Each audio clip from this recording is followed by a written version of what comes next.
Hey everyone, we are back at BlizzCon 2010, and I have with me Rob Pardo, who is the Vice President of Game Design at Blizzard Entertainment. Rob, how are you doing? I'm doing really good.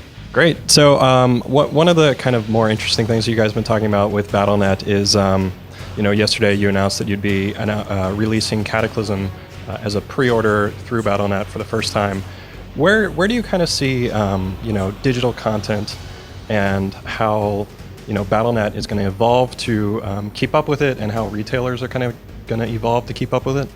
Well, I think you're just seeing a shift in consumer behavior where people are, slowly becoming more and more digitally, distribution aware and wanting to kind of get their games that direction. And I think it makes a lot of sense for World of Warcraft because by definition, everyone that plays World of Warcraft is online already. And they're already receiving, very large patches. Like I think we've now downloaded like 4 gig patches to our user base. And for them, downloading the game digitally it just makes a lot of sense. And I think you're already seeing across the industry, more and more digital distribution happen. So I think it's just kind of going that direction. I doubt if retail would ever go away or anything, so I wouldn't predict anything like that, but I do think it's going to become increasingly a way that gamers are going to want to get their games. The last World of Warcraft expansion was just so big at retail. Have you gotten any kind of resistance from them with releasing it this way? Well, I think, they would always love to have no digital distribution, I think.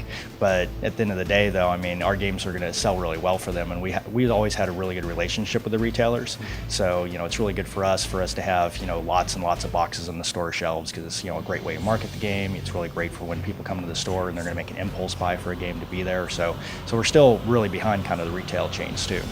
Do you see Battle.net becoming kind of like a Steam-like hub where you're able to just sell a lot of games through this service?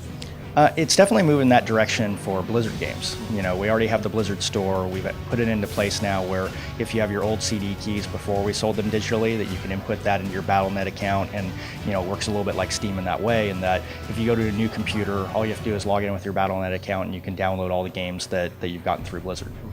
So one of the interesting things that happened in the past few weeks is Valve announced that they were going to be making a Dota game, or bringing the Dota game that was already exist to their service.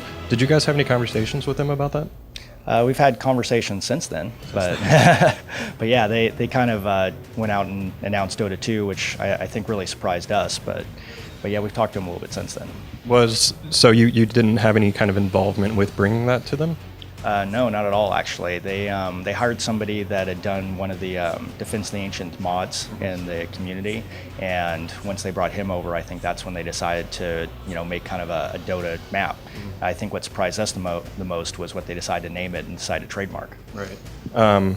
Does that kind of impact the way you approach, I know custom maps are one of the big things that are happening with StarCraft 2. Does it impact any, your thinking on how, you want to maybe protect that content in the future?